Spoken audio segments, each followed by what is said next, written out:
Hello दोस्तों, कैसे हैं आप सब। उम्मीद करता हूँ अच्छे होंगे। और गुड इवनिंग। हम अभी आए थे मच्छरदानी लेने के लिए। देखते हैं, ये मच्छरदानी है। कुल्लू भरी आया था लेने के लिए और ले लिया है। अभी जा रहे हैं गाइस। और हमारा वीडियो आप लोग के पास जाता है तो आप लोग एक लाइक और शेयर जरूर कर दीजिएगा।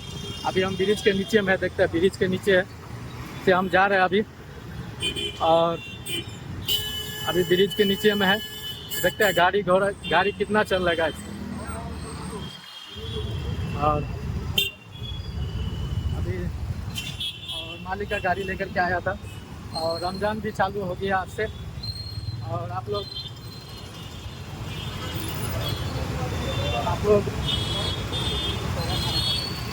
नमाज भी पढ़िए और रोज़ा भी रखिए।